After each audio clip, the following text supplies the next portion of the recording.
Hello my dears, welcome to video 3 in my series Uplifting Disabled BIPOC Stories. You can find all 4 videos linked in the description below. Also, if you're new here, hi there, hello, my name is Sydney. I am a white young person with shoulder-length light brown curly hair. I am wearing a navy blue button-up shirt, and I am sitting in front of a bookshelf. I'm an autistic, disabled, queer, trans, non-binary actor, educator, composer, and disability advocate. Today we're going to talk about disability in relation to African-American slavery and emancipation. Typically my historical deep dive videos have a large body of research going into them. This is a unique situation where there isn't a lot of research yet.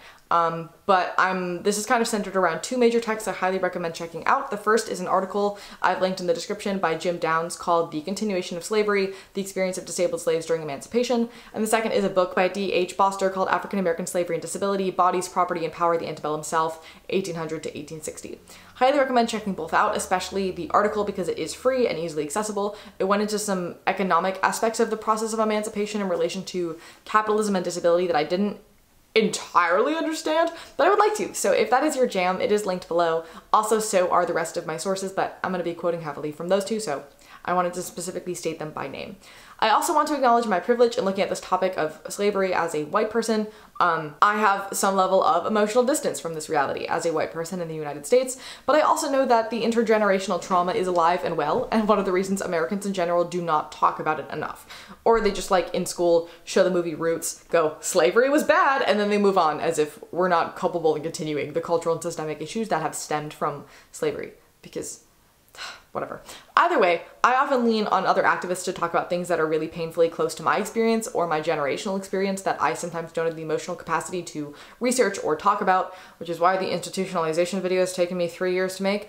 But I assume that's the case for lots of other activists as well. So since I do have the emotional space to research and write about this topic, I'm going to try to do my part in helping to share important stories to the best of my ability, if that makes any sense at all whatsoever. Also, content warnings for slavery, mentions of assault, miscarriage, mental health issues, torture, guardianships and conservatorships, institutionalization, eugenics. This should not be surprising, but wanted to remind you, those topics are coming up today. If those things are not safe topics for you right now, totally understandable and reasonable. Please know I only talk about traumatizing stuff if there's a specific reason for it. I try to keep it in general as light as I can, but I've also linked a video with some puppy content in the description for you that might be better suited for your brain right now, and there's no shame in that. That was way too many disclaimers. Let's talk about the actual reason we're making the video. Now, generally when it comes to the historical literature available and talking about African-American slavery in the US, most of what we have is written by freed slaves and white people. A lot of the stories that we know about enslaved people come from written records by other people, oral history, and paper trails of like receipts and IDs and such. So it's not going to be as set in stone or easily provable and factual, I guess. I don't like saying that, but you know what I mean. As other things from this time period, records are going to inevitably be more spotty just based on the nature of how slavery functioned. So let's begin by talking about slavery itself as inherently disabling. Slave masters usually used corporal punishment for undesired behavior that would cause permanent scarring, damage, or otherwise be disabling. Some examples include whipping, branding, amputation, ear cropping, and knocking teeth out. Enslaved people also worked without really anything to ensure their safety and well-being. So they would work exceedingly long hours, they inevitably had dietary deficiencies, contracted infections, got injured on the job, and often experienced the loss of fingers or toes from frostbite. It was also common for women to have fertility issues and miscarriages as a result of dietary deficiencies and abuse and overworking. And of course, mental health issues are typically aggravated by trauma. So those were likely fairly common as well, though that is obviously harder to pinpoint examples of given the nature of diagnostics and whatnot. And we're not going to try, so just wanted to throw it out there. Disabled slaves were typically expected to work as long as they were able to, and then in a lot of cases were forcibly separated from their community and left in the woods to fend for themselves. There's also substantial evidence to suggest that they were sold off or hired out for medical research pretty regularly. But what's interesting is that many slave owners wrote about their useless disabled slaves in the same sentence where they explained all of the jobs that enslaved person was doing, which shows a very interesting view of how these people were addressed and assessed and valued. But of course, in general, enslaved people were not seen as people, and their disability was not seen through the lens of human consequences. They were seen purely through an economic capitalistic model of how disability would affect the value of slaves as property and as workers. They used the term sound versus unsound, which reflected a wide variety of things about enslaved bodies, such as economic and labor incentives, aesthetic preferences, and the need for masters to control their human property. And much like the eugenicist category of feeble-mindedness, there's never quite a solid definition of what unsound looks like, nor was there any description for soundness other than not unsound. These categories were very arbitrary and really anybody could be argued to go either way. Expectations for slave able-bodiedness or soundness often were linked with ideas about manageability and influenced how masters applied labels of disability to their human chattel, as well as what measurements they used to control their bondspeople. But how did actual African-American slaves view disability? Now again, we don't have a lot of evidence or data on this, but generally African-American slaves conceptualized health and physical well-being as a spiritual and community issue rather than as a matter of individual soundness, and felt a strong obligation to care for disabled individuals such as the blind or the elderly. And likely a large part of this had to do with the fact that disability was so common. Hello, editing Sydney here. I don't know why this didn't click in my brain until right now as I'm editing this, but also a huge part of why they might have viewed disability this way is directly related to the fact that most African cultures are classified as collectivist cultures.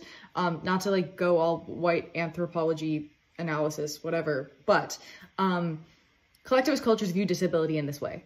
And individualist cultures view us as an issue to capitalism. So of course there was going to be that disconnect there because they were being imported to an individualist culture from, imported sounds bad, forcibly removed from their collectivist cultures to be brought to the US, but they didn't lose all of their culture when that happened. They still kept their cultures alive. And so I would assume that this is directly connected to that. That being said, there are pretty solid records that enslaved people feared becoming disabled themselves, seeing that as a major blow to their identity and their personhood, because many slaves saw their able-bodiedness as something that enabled them to physically resist bondage and feel a sense of independence over themselves. It was fairly common for them to see other disabled slaves as weak or burdensome, people without the ability to fight back, and therefore holding others back too.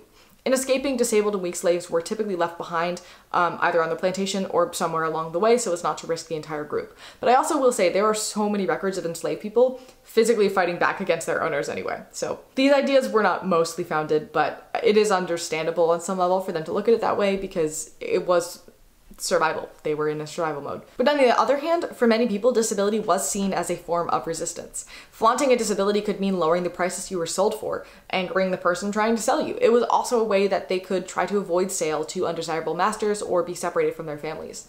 And there was genuine concern from masters of malingering or having their slaves pretend to be sick longer than they actually were, but then they also know they couldn't really tell if that was the case or be able to police it, so it was a way that enslaved people could take a little bit of control over their lives. But before we get into the politics and the Emancipation Proclamation bit, let's talk about intersectionality. As I've spoken about before in this channel, all discrimination on some level boils down to disability, usually something to do with inferior biology and intellectual disability, and this has very much always been the case for race. Many of the justifications used to enslave Black people had to do with the fact that their biology was inferior to whites and they therefore needed our protection and our guidance or whatever. And because of this, enslaved people were automatically perceived as disabled on some level. So having disability within disability brings in an extra realm of intersectionality because of how closely race and disability were linked to social status at the time. Disability played an important role in justifying slavery by those who supported it, arguing that African Americans were physically better suited to work on the slave plantations in the South and that they were disabled from living freely in the North. Pro-slavery writers often suggested greater incidence of intellectual disabilities, blindness, and deafness among the free Blacks of the northern states as a means of showing how independence from bondage only led to the greater dependence of disability. Anti-slavery writers conversely pointed to the crippling effects of slavery on the bodies of African Americans, and emancipation narratives sometimes depicted freedom in terms of a rising up cured of afflictions. It was common for abolitionists to bring formerly enslaved people to their rallies and talk at length about the injuries that they'd acquired during their bondage and have them show these off to the audience in what I can only explain as a freak show, but like, it's not like that. It's for a good cause. It still feels really gross and weirdly similar to slave auctions.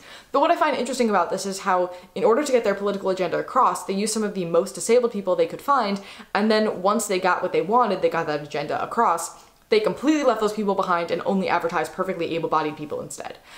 Because that is still how activism works. That has not changed at all. But this is genuinely how the end of slavery happened. The Emancipation Proclamation was signed on the 1st of January 1863, and the last major groups of slaves learned they were free on June 19th, 1865. That's where Juneteenth came from.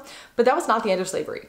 Not in the slightest. The history of emancipation has been, in essence, a history of able-bodied freed slaves, as disabled slaves, along with some children and elderly people, often cannot escape the plantation South. Because the thing that freed people was their willingness to work. Many people earned their freedom by working for the Union Army, where, sure, they were treated way better than when they were on plantations, but they still had to do lots of grueling and physical work. They also had to be able to transport themselves to that place on foot.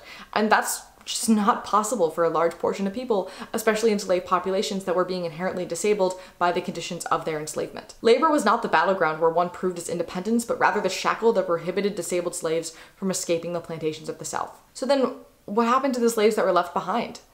Many owners continued caring for them and making them work for, say, a penny a week, just enough to say they were paying them so they're not slaves and they're supporting them out of the goodness of their hearts, but also not enough that these people would be able to go and buy themselves out of slavery. Many other disabled people became wards of the state and they were placed in asylums, you know, like how we handled every other significantly different person who wasn't conventionally employable back then. But the thing here is that asylums were very much segregated, and white asylums weren't getting enough funding from the government to begin with to function properly. So I cannot imagine what conditions in the freedmen's asylums were like, but definitely bad. A really important example of somebody who was technically a free man but never got the chance to actually ever be free was Tom Wiggins. He was blind and born on a Georgia plantation in 1848, and his master wanted to get rid of him, but his mom managed to figure out how to get the family sold together to somebody else for a reduced price because of the disabled child.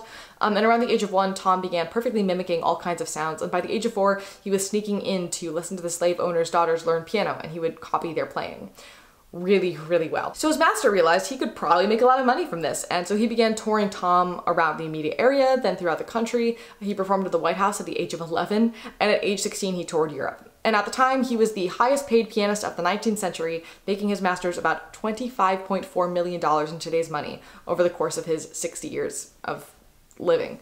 He was paid a maximum of $20 a month. Tom was also a highly skilled composer, and he was well known for echolalic behaviors, rocking back and forth and other stims. And while technically he was freed in 1865 along with every other enslaved person, his master put him under a guardianship, which is kind of the same thing as a conservatorship like Britney Spears was under. They still exist today. And when his master died, the guardianship then passed on to the master's son, and Tom remained under this guardianship until he died of a stroke at the age of 60 in 1908. So what do we do with all this information, right? Like, how do we move forward from here? I think the first thing is that we need to realize guardianships and conservatorships were most commonly used to further enslave people. Maybe we should take the time to look at the ethics of how they still exist pretty much the same to this day. We also need to recognize that segregated and underfunded hospitals and mental health institutions are still very much a present day problem. We know that communities of color get less money for resources, and that has not changed since forever, basically. Asylums and institutions as a form of getting the weird and conventionally unemployable people out of the way are still very present in our society, and slavery for disabled people is still perfectly legal and common. There is still no minimum wage federally for disabled people, and to this day there are disabled people working in segregated workshops and also well known in Goodwill, being paid pennies a day and doing the exact same jobs as an able-bodied person who's getting minimum wage. By looking at disability in history and seeing how it impacts today, we can better work to unpack the legacy that history has in our mindsets and on our current world. Because just like we saw in the 1860s, where slavery was over for everybody except the disabled people who were left behind, all while those people were being used as poster people for the cause, this is still very much the case today, and this has not changed, which is very concerning to me.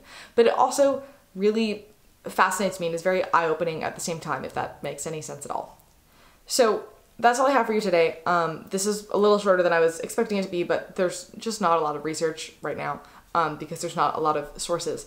I was going to try to fit in somewhere in this video the fact that Harriet Tubman did have epilepsy and was a disabled queen. That didn't really fit anywhere. But I've linked a video about it in the description for you that you should definitely check out, because learning forgotten disability history is really important. Let's continue being aware of how when minority rights progress, it's usually only for a very small portion of that minority. And while that step is a very big deal, there's still so much more work that needs to be done from there.